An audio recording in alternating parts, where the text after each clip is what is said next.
mídia tem um papel importante, né? Eu acho que a gente percebeu aí nos últimos anos como os próprios veículos de comunicação começaram a colocar à disposição, por exemplo, sistemas de informação para dizer, isso é falso, fato ou fake, né? Como é que é? Mas agências ficadoras de informação, porque é um movimento organizado, né, de desinformação, né? E desinformação que a gente viu nos últimos anos que custa vidas, né? Assim na pandemia, é o caso da mudança do clima, né? A gente tem 30 anos de negociação internacional para controle da mudança climática, né? E eu falo, não é possível que as pessoas se surpreendam com eventos extremos, como que a gente viveu, infelizmente, em São Sebastião, porque esse é um recado que a ciência está dando há 30 anos, né? De que um mundo mais quente vai intensificar o ciclo hidrológico, né? E a gente tem um processo de urbanização descontrolado, com ocupação de áreas de risco. Então, assim, é preciso que essa mensagem, essa interface ciência-política, ela se aprimore. A ciência precisa comunicar melhor, e um aspecto que a gente tem observado é cada vez mais pesquisadores atuando como divulgadores de ciência, né?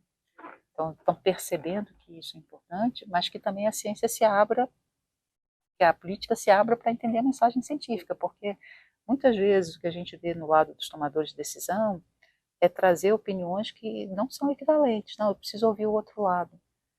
Às vezes não tem o outro lado não tem base em nada. Então não existe, né, o que a gente chama do dois ladismos, às vezes não existe. Né? O outro lado não tem argumento, não tem número, não tem dado, não tem experimento, não tem conhecimento, ele não pode ser equiparado ao processo científico de geração de conhecimento. Então são coisas que são importantes, e aí um aspecto que eu acho que as agências podem atuar é recursos para divulgação científica, né? Uma linguagem mais clara, utilizar esse contato que a gente tem exatamente da mídia, voltar a abrir para fazer divulgação científica, e para o processo de educação científica. Quer dizer, não basta você ler sobre ciência, mas é preciso que a sociedade, de uma forma, entenda como o método científico funciona, né? Eu brinco muito, né? Se você não acredita que a Terra é redonda, mas você usa um celular, o celular te dá a sua localização, só faz isso porque a Terra é redonda, né, gente?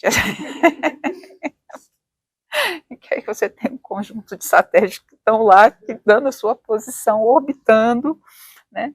Então, assim, e é engraçado que você usa um instrumento que tem esse conhecimento, muitas vezes para divulgar exatamente o que vai contra esse conhecimento.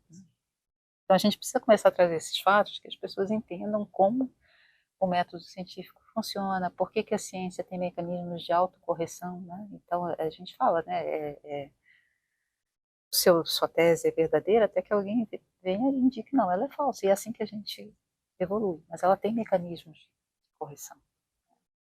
Coloca a prova que está sendo colocada ali. Então a gente precisa também trazer um pouco mais, aproximar um pouco mais a figura, né, do cientista, do pesquisador, dentro das escolas, mas também fora do espaço escolar. Então a gente entender que tem um campo muito grande de divulgação científica que precisa ser ocupado. E eu fico feliz de ver cada vez mais instituições começam a trabalhar isso. Eu vejo mais pesquisadores envolvidos também de fazer atividade de divulgação científica, porque não é uma coisa que ele faz a mais, né? É uma coisa que ele já colocou ali no topo das outras tarefas.